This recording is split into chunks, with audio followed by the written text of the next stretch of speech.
I'm Shoestring Jay and welcome back to my channel where I talk about all things thrifty, frugal and money saving. And today I just thought I'd do a little day in the life and a frugal catch up and let you know a little bit of exciting news of a project that I've been working on. So here goes. Here's a day in the life of a frugal girl. I'm just trying to stop my hair from being so frizzy. People say, oh, you've got nice hair, what do you do to it? And I literally know nothing about styling hair. I totally rely on a heat brush to stop it looking frizzy because I do so much dog walking and I'm not very good at blow drying and it just looks like a frizzy mess still when I've blow dried it. And I mean, it's his third day now. I haven't washed it today, obviously, otherwise I couldn't use this brush. But so I literally just brush it through and it takes all the mad kinks out of it. So we're going to go for a walk again in a minute anyway. So it's a nicer day today. It's not rainy. It's a lovely autumn day actually. I really do like autumn. Now it's gone a bit flat, but never mind. So yes, I do like autumn and we're going to go for a walk and I will enjoy that. But before I do that, I think more than ever, I need to do my yoga practice. And if I don't do it in the morning, I find I don't do it at all. I get too busy with the day and then I'm too tired. So it has to happen. Because the house move is still dragging on. We've been told that somebody higher up the chain, because everything's dragging on so much, just cannot move early November because they have work commitments. And so if it doesn't happen by the end of October, and it is the 21st today, is it 20th today, I think. If it doesn't happen by then he won't be able to do anything until the end of November. And I don't think it's going to happen. It's not happening by the 31st. We're still waiting for people to get their mortgage offers, let alone get the finance in place. So we've stopped packing because, there's only so much you can pack and then still live day to day. And yesterday I was extremely angry because I was just thinking we are so close to doing it. We're probably going to go a couple of days into November and this person is saying that they can't possibly move anything to connect it to their work in order for it to actually happen next week rather than the end of November. And really that's when I thought about it. I thought, well, I have no idea what they do. Perhaps they have to go abroad, I don't know. But it just seems very frustrating. It's one frustration after another. This literally is the worst house move I've ever done. And I have done a few, in my time. I bought my first house in the late 1980s. And I've moved several times since then.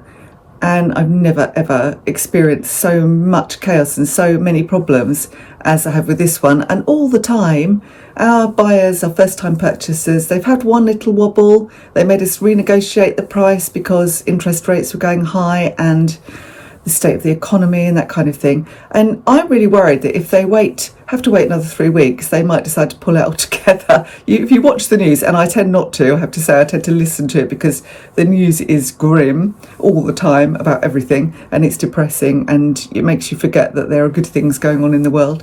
So, but if they're watching that, you could see how they might just go, oh no, let's just pull out altogether. And okay, they'll have lost a bit of money now, but they're in army accommodation, which is cheap, rented accommodation, and you can see how that might happen. So that was adding an extra layer of stress. So yesterday I was probably the most stressed I've been, and then I kind of moved from being annoyed and stressed about it to just accepting it because I can't do anything more about it at this point. I can't.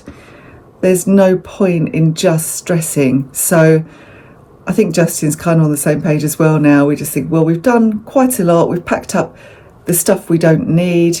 Having said that, I've just unpacked our dehumidifier because, we're in the middle of heat wave when we started packing and I just couldn't see that it would still be dragging on to the point where I was having to dry washing inside, or it was drying inside but taking really days and we were getting lots of condensation. This morning I woke up and there was a lot of condensation even though all the windows were open a crack, and that obviously starts to lead to mould and it's not very healthy and I don't want that. So I unpacked the dehumidifier and I've put that on, went to test the heating And I knew there was something wrong with the heating, not the actual heating itself, but with the controller.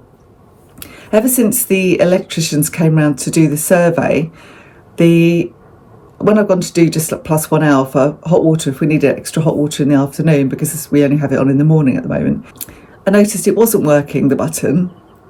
Excuse me. So I decided I just pressed another button and it worked. So I thought, oh, that's good. It somehow it works with this other button. So I wasn't too worried. But this morning I thought, well, I'll test the heating because it actually is getting colder. Might have to put the heating on.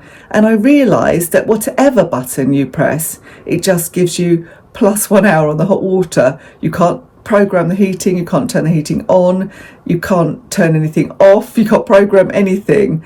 And so I think when the electricians came to do the survey, they've messed that up somehow. I don't know what they've done, but because we've actually left that, if we'd kind of realised that straight away, we could have said to them, you've messed up our heating, can you come back and sort it out? But now it's been 6 weeks, I think they'll tell us to get lost. So I've got to ring the heating engineer that we usually use and ask his advice and see if he'll come out and have a look at it, because we're going to be here possibly another month now. We might have to put the heating on. When the people arrive, they're going to need to put the heating on. I don't think they'll be very happy if they can't work out how to get it on. So it looks like I might have to spend a bit of money on this, which is frustrating. But like I say, there's no point at this point getting stressed out by everything. So I'm determinedly not getting stressed out by it all. I'm going to do my yoga practice in a minute, and hopefully I'll feel nice and chilled. Me and Archie can go for a walk in the autumn sunshine, and then I can come back and I'm going to just do some normal work. So I've put so much on hold since we've been doing the move. First of all, we were kind of redecorating and making it all look nice to put the house for sale. Then we were packing, sorting, decluttering, and it all takes time. And because we're busy anyway doing the various things that we do to make a living, some of them took a back seat. So my eBay has I just haven't listed anything for months. I've still been selling stuff that I've got on there, but I haven't listed anything new, so I'm going to pull out a bag and do that today. I have also, quite excitingly, I've been writing a book for the longest time, and I am not happy with it. I keep rewriting it, and I think it's not that it wasn't absolutely fine. I mean, I kept giving it to the girls to read, my daughters. It's just that I think I was procrastinating, and I think a lack of confidence in my ability to do this, even though I've been writing a blog for over a decade and I write freelance for people, and I know that I can write and put a sentence together. I think I was just putting obstacles in my own path to getting this book published. And I decided this year I was definitely going to get it published.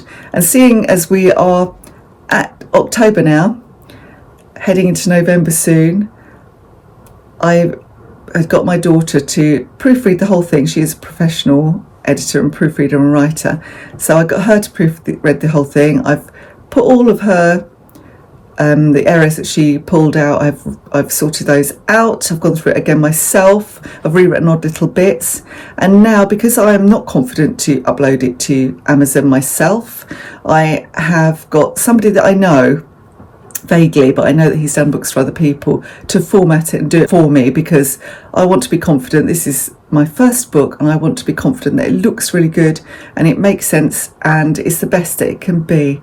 So I've done the covers, and we are in the process of getting it to Amazon, and so it could be available for sale really, really soon. When it is, I will come on here and go through it and let you know and start to publicise it. And I really hope that if you like my blog and you like what I do on YouTube and you enjoy my Facebook group, my Secondhand and Frugal Life, that some of you might support me and choose to purchase it. I will be running a few competitions and as well to kind of promote it. So anyway, I'll let you know more about that when it happens. For now, I'm going to get on with my yoga practice. Peace out.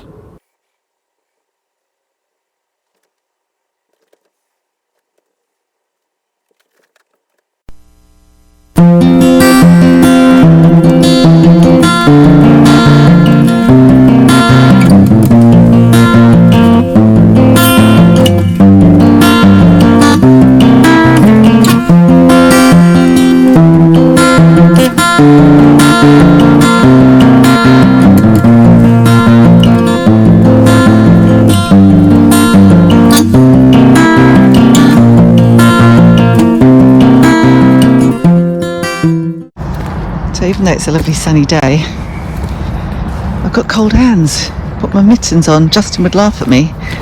But then again, he never gets cold hands. Even in the depths of winter. Plus my dog. I don't know where he is today. Oh, here he comes. Where's Wally? He's lagging. Yeah, I just always have cold hands. Cold hands, warm heart, I say.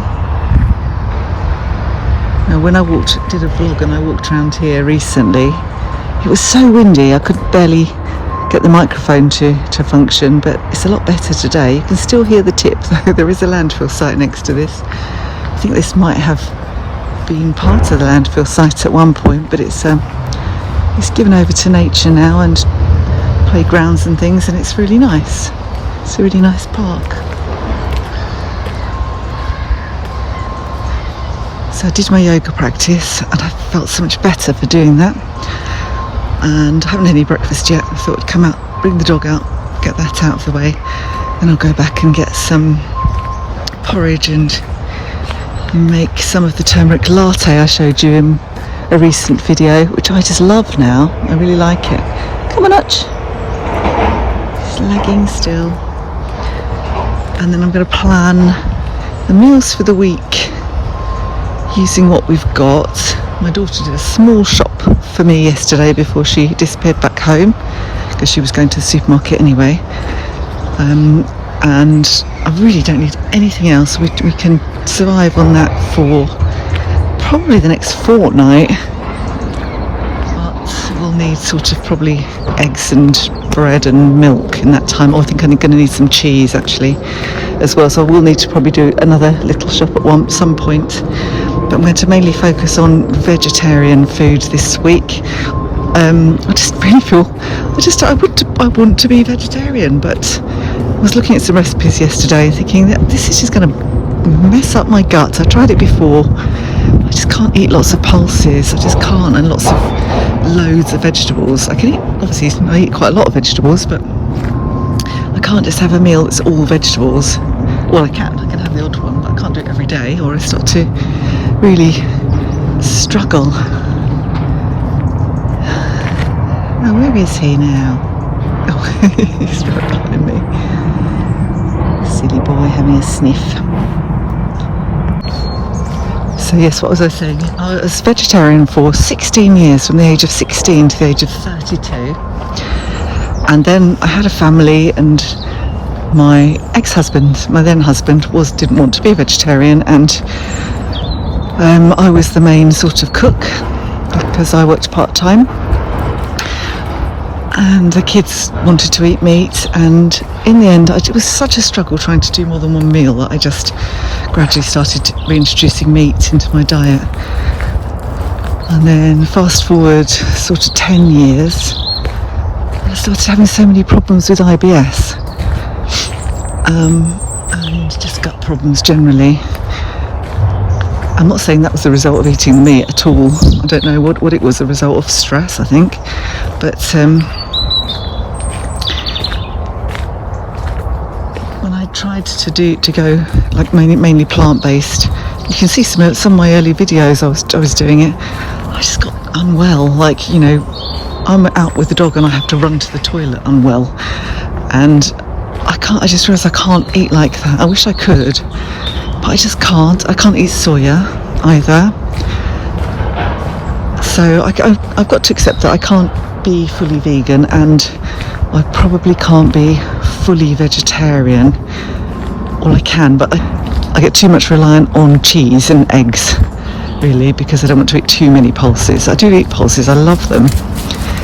But so I think I'm just going to have to eat just less, unless I'm eating a lot more fish now. Eating a lot more fish because it's good for arthritis. So maybe focus on that. I've been eating a little bit of chicken, but honestly, I think I could happily stop eating chicken, or at least, you know, try and buy much better chicken. That's what I'd like to do if I'm going to eat chicken. Much better, organic, free range. So at the moment I'm feeling a bit skint, so I have to wait till I've got a little bit more money coming in. We spent a lot of money on this move. So, but I think that's the plan, really. Just eat some meat, but eat less of it. Eat more fish. eat as many kind of plant-based meals as I think I can get away with without having big problems. It's frustrating, isn't it?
Yeah. Headed back to our starting point and home for breakfast. Look at this snoozy boy. It's a little bit soggy. It's a little soggy because we went out and it's nice now. It was nice this morning. It's nice now. As soon as we stepped out the door to go and throw his ball over the field, it started tipping it down. So I came back and had to have a shower because I was soaked. So I've had to dry my hair now, wash and dry it. But anyway, I was just thinking, planning ahead for tonight, because people have started on fireworks already, even though it's just the end of October. I dread this time of year with Archie because he is really traumatised by fireworks. He's terrified of them. When he was a puppy, Justin took him out one evening. It wasn't even around fireworks time, actually. It was about midsummer. It was July, I think. Must have been quite late, like the last one before bed. And as he was going past somebody's house just up the road, they were having a party and they let off. I think it was one of those fireworks where you buy a massive, great big tube and just light it once, and it contains loads of fireworks and they all go off. And it all went off as they were walking past the garden. And he was absolutely terrified. I think he actually had a form of doggy PTSD because he was so afraid even to go out at night. Every little bang, every noise, every aeroplane going over, everything absolutely terrified him for months and months and months.